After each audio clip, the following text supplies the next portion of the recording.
Thank you, Todd. Thank you, guys. I'm so fortunate to be here today to talk with you about modernizing the data center and that journey towards hybrid cloud.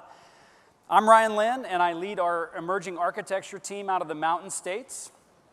This is me, and this photo represents about a 15-year commitment with snowboarding. It was a long time coming. It was super hard, an iterative process where you have to take small steps of testing and trying and failing, learning and adjusting. Rinse and repeat, and every once in a while add in some success just to keep you going. It was a personal journey for me where I really perfected my style, my skills, my knowledge, and my experience on the mountain. This is my son, Buzz. He's 12. He crossed over to snowboarding 5 years ago, and because I'm the only other snowboarder in the family, it was my responsibility to help him develop. If you have kids or you've been around kids, you know how very quickly they have an ability to react, absorb information, and really they're natural experimenters, and they have endless energy. So as a result, it didn't take him very long to master my skills. So as a dad, was I proud? Oh yeah. As a person with an ego, was I hurt? Oh yeah. I felt a little aged, maybe a little less relevant, but I love seeing him grow. 2 years ago, we went to Winter Park, and Buzz had never boarded at Winter Park, and so we were at the top of one of the runs. And we were getting ready to go down, and I could see he had that kind of look in his eye, like, I'm going to show my dad what I can do. We're going down the run, and about a quarter of the way down, whoosh, he just goes barreling by me. He turns, and he gives me that kind of boyish smile, like, hey, old man, check me out. Now, his smile quickly went to a look of confusion when he saw me start to slow down and back off. You see, what I knew and what he didn't was that about halfway down that run, it turned into a giant mogul field. I know I'm a bad parent, right? At this point, he centers himself, looks out, and realizes the same. And I'm confident he's preparing for wreckage, and I'm secretly preparing for an ER visit. But what I learned about his development and what I saw that day was that his approach to the mountain was different than mine. He attacked the problem uniquely with his own set of skills. So he centered himself, found his lines, and he rode that thing out. So this is us together. And the moral of the story really here is that the whole truly is greater than the sum of the parts. See, I'm a much more cautious snowboarder. Very tried and true. Years and years of experience, that's what drives me. What drives him is reacting rapidly to changes, quickly learning, and developing new skills. So our advantage to each other is the reciprocal sharing of our styles. Public cloud burst onto the scene 15 years ago as that young and immature, inexperienced fad. And a lot of people in the industry thought, hey, this thing's going to crash and burn, it'll never catch on. But it hasn't. It's accelerated. And it's continuing to teach us new ways that the business wants to consume technology. So the goal should be this beautiful hybrid between public cloud and what it can teach us, and evolving and modernizing our own on-premise environments with those unique features. So what I'd like to accomplish with you in the short period of time that I have is I'd like to take a quick look at the current state of private cloud, on-premise private cloud, and the role that it plays in hybrid. I also want to look at some areas of modernization for that private cloud infrastructure, and then wrap up with some best practices. My hope is that by the time we're done, you have some fresh ideas about modernization, and I've encouraged you to continue that transformation. So let's start with some research from 451. This graph shows 2017 on the left, 2019 on the right, and I want to clue into the non-cloud workloads, the one on the bottom. What we see there is a 15% reduction in non-cloud workloads. That's a good thing. Everybody should be celebrating that. We're migrating those workloads to better technologies. The question becomes, where are they moving? We see that On-premise private cloud only has a 1.4% projected increase, while SaaS and infrastructure as a service is looking at a clip over 6. So you have to start to wonder, why is that? Are there just a lack of use cases for private cloud? It's not the case. Talk with a lot of clients and talk with the industry. We have a lot of use cases. Controlling performance, security, privacy, and really solidifying data ownership for the business. On the wings of that, industries like healthcare and insurance, financial, utilities, these areas are bound by legality or regulation that prohibits them or restricts them from using public cloud. We have existing investments into our infrastructure, into our data centers, into our operations staff. Some people think that cost might be the biggest enabler of private cloud, but this is neither true nor false completely. You see, it's hard to quantify the cost of private cloud because it's not structured the same way. Those on-premise environments aren't consumable on demand. It's hard to really get a metered effect out of them. But it's also the reverse is true. We have capacity and optimization and automation that can drive those cost synergies. We have challenges with moving and refactoring and modifying our legacy applications. There's a new area that's popped up. It's been talked about a little bit, this area of edge. What we're doing is we're pushing applications out to the edge of the network to really enhance that user experience. Content delivery networks did a great job of pioneering this for us many years ago by pushing content out into the edge where the user experience is going to be much better. So we're seeing a lot of use cases now with things like smart cities, automated vehicles that are driving an enormous amount of data that needs to be processed locally so we can get that real-time response back. Things like AR and VR, we just heard about. Tremendous amounts of video that have to be processed in order to paint those virtual worlds. Latency is a big deal, so edge is becoming a very real thing for private cloud. Fear is still an issue that keeps people from exploring and embracing public cloud. But it's also true that a fear of missing out is driving a lot of people to hastily decide to move workloads to cloud. So we know there are use cases for private cloud, and we certainly know that public cloud has its benefits. So the advantage here, again, is not an or conversation, it's an and conversation. So this is the part of the conversation where customers will ask me, well, what workloads are people running on different clouds? Let's take a look at how your peers are distributing applications into different clouds. I'm going to start by focusing on on-premise private cloud. We see things like back office enterprise applications. It's one of the largest. We just talked about it. It's the core business components that are hard to change or disrupt. Batch computing, large amounts of data that need to be processed, and that data has just not been economical to move to cloud, or it's been challenging. So if we flip that over and look at public cloud, we see that the first one we see is cloud-native applications. This makes sense. Things that are born in the cloud, written for cloud, that's where they run. The other area, collaboration applications. This is things like WebEx or other conferencing features. You don't find too many clients building these things themselves. It's better to consume as a SaaS offering. But if you look at the graph as a whole, you can see there's a nice balance between on-premise, private, and public. With the green in the middle is hybrid, and that's really where we have that fluidity to move workloads. That's the sweet spot. If we look at private's role in those hybrid models, I want to highlight just 4 of them real quick. The first one we see is what's called best venue or optimal placement.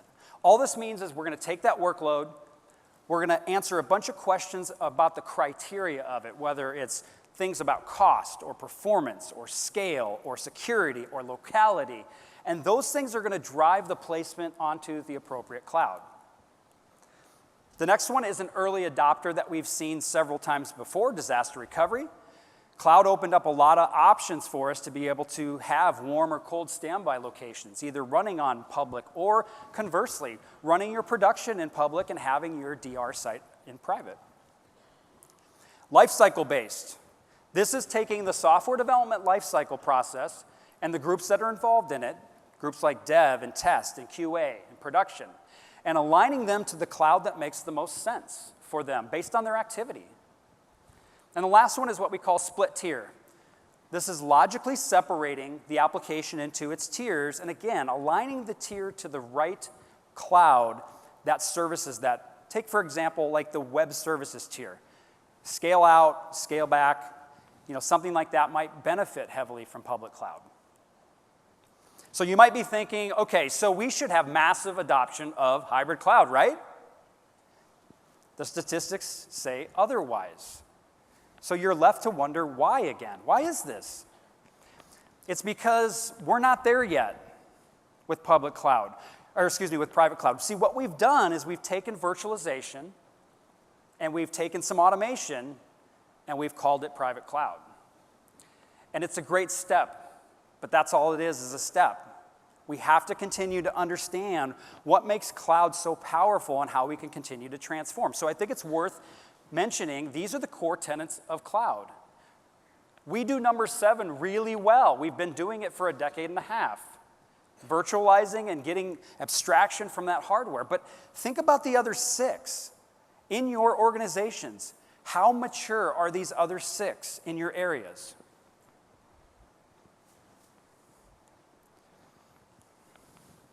So I spend a lot of time with clients, and I often get this question, well, Ryan, I don't know how to get there. How do we get there? I believe that the journey starts with vision and strategy. If you don't have a plan, you're guessing. You may be right, but the statistics are not in your favor. So I spend a lot of time helping clients with vision and strategy, and this reference architecture is the output of that. It's a visualized roadmap for them. The goal here is to capture their future state of where they're trying to go while showing them areas of focus for modernizing that infrastructure underneath. If you're interested in something like this, please reach out to your Trace3 account team. They'll be happy to get a hold of it for you. So let's zoom into the infrastructure for a little bit and look at some areas of modernization. This is not an exhaustive list. In the interest of time, I can't cover everything, but if you see something up here you are interested in, please come introduce yourself over the week, and again, reach out to your Trace3 account team. So if we start with compute, specifically processing enhancements, we see people go naturally to x86, and we're going to continue to see great things there. More cores, higher clock speeds, more of that. But if you look at other things that are happening that are enhancing the compute area, things like the instruction set, the microcode, we're getting more benefit out of the hardware. So we're doing things like enabling higher network I/O, 100 gigabit to servers. We're also getting the ability to dig deeper into network packets and do better analysis. Things like AES encryption and decryption. These are things that are going to give us tremendous performance because we're offloading that function onto the hardware where it can do it better. x86 isn't the only game in town, though. We all have cell phones. We all have tablets. Those things are built on ARM processors, which are also making their way into other areas. ARM's different than x86. It's a reduced instruction set, so it's smaller and it consumes less power, which means that it has its own use cases. Things like IoT, where you have thousands of devices out there that need to consume low amounts of power. That would be a great use case for ARM. We heard Jim make mention of a very powerful co-processor that's coming out, GPUs. These massively parallel architectures are great at chewing through data.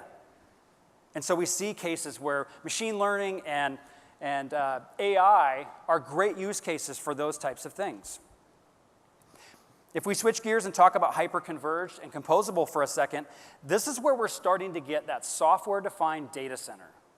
We're really starting to evolve that private cloud to a place where we can consume it better. So you look at things like hyper-converged, it's a distributed system, and we're taking components of compute and storage, and we're pooling them together to be managed as one. And that's the key takeaway, managed as one entity. Those environments are modular, which allows us to lifecycle equipment in and out of them quickly, and also things like maintenance and patch management are much easier. The area of edge computing is taking advantage of hyperconverged. Now, if we take a slightly different approach and look at something like composable systems are great because what they do is they take the physical server and they abstract the pieces away, the CPU, the memory, the storage, the network. And they put it into pools where applications can now leverage and build on-demand systems that can leverage those things. So you may have an application that says, hey, I need this type of server with these CPUs, this memory, this storage breakout, and this network I/O. And this system, using a unified API, will actually build that for that application. If it's a transient workload and it's going to go away, those resources are returned back to the pool. Very powerful. Let's flip over to storage for a second. In the area of storage, folks, we have magnetic hard drives at 14 terabytes. That is unbelievable. We have 30 terabyte SSD drives, and just last month, 100 terabyte SSD was just announced. So think about that for a second. 100 terabytes in an SSD form factor. We're going to be able to pack a petabyte of data into a single RU. Not that you would want to at this point. Maybe the fault domain's a little small. But this is all coming on the wings of improvements in memory and storage. All flash is mainstream.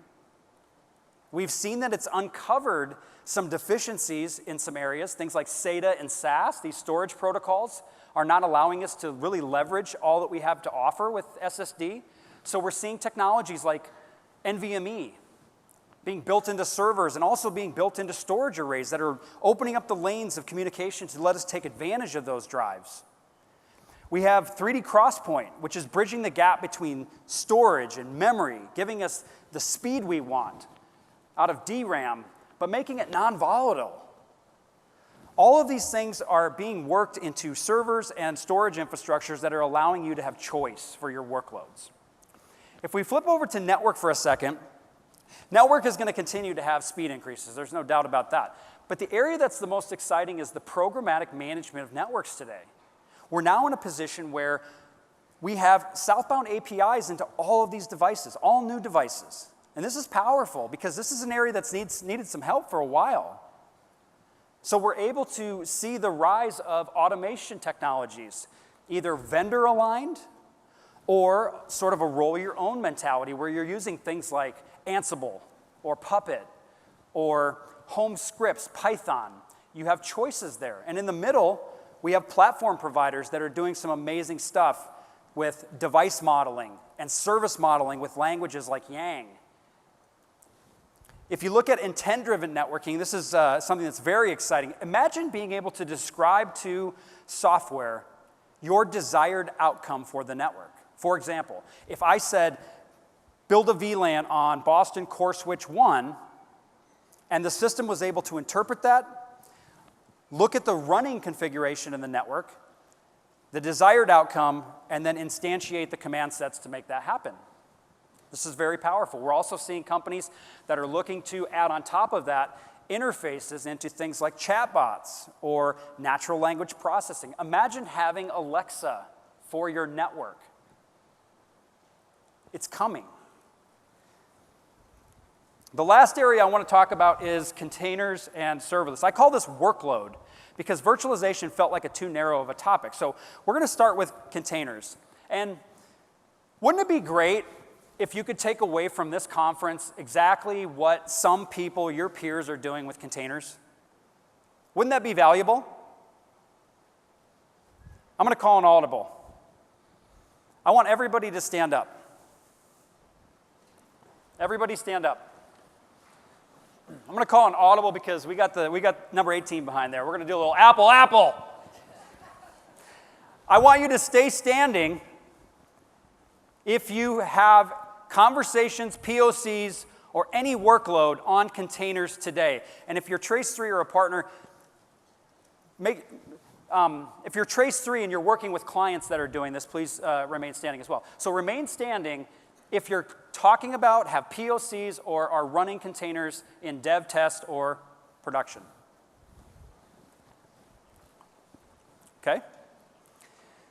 Remain standing if you have moved beyond the conversation and you have any workload running in dev, test, or production.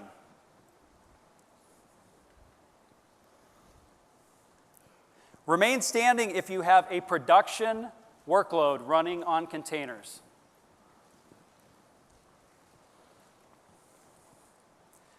Last one, remain standing if you have a client-facing, revenue-generating app running on containers.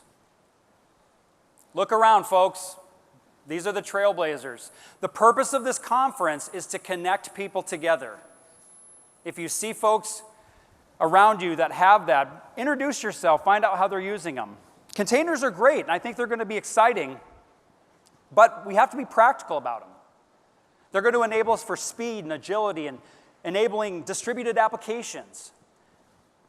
They're also a key component to hybrid with portability. But we still have some work to do there. We've got to button up the security a little bit, and we've got to deal with some challenges around networking. But I'm excited. Check out the breakouts tomorrow. There's several things that I've talked about that are going to be talked about, composable and containers. The last area, I'd like to give the award for the worst technology name to serverless. And because of that, we will furthermore refer to serverless as Mike. Because why not? So what's happening with serverless? We have virtual machines. Really what serverless is doing is it's changing the interface into the code. Okay? So we have virtual machines that have applications as the entry point to the code. We have containers that are giving us the process level entry point to the code. We have Mike, who's giving us the functional level, the function call itself. And what that's great for is things like triggered events or transaction-based things. Think IoT again. But the point of all of this stuff is really about the right tool for the right job. All of this is. You have choices, and you've got to align the right technology with the right workload. All right, so let's wrap up. Best practices for modernization. These are just some things that I want you to think about as you're going through this journey. The first one is spend time visualizing and documenting your plan. Again, if you don't have a plan, you're guessing. Ensure that your infrastructure is truly open. This makes it easier to integrate. Spend time talking with your partners about parity across clouds. If you're looking at solutions that are on-premise and in the cloud, nothing is worse than operational disparity. Try and find solutions that leverage software. Hardware is harder to change. We need great hardware underneath, but we need intelligent software systems to extend those. If you find in your life cycles or your refreshes that you're not getting a lot of value between those, that might be an area for commoditizing. Make sure that you're staying close to industry standards, and if you have to go closed system, make sure there's some entry point in there to get into that system. And lastly, and this plays on what Tyler said, please spend the time to invest in your people, your teams, and your processes. They have to come with you. Okay, I want to leave you with this last thought, but I got to transition to our next speaker. How can I make this happen so that you'll remember the key takeaway? A jingle. But not just any jingle. We're going to nationwide this thing. All right, so on the count of 3, I want you to help me sing this one. Ready? 1, 2, 3.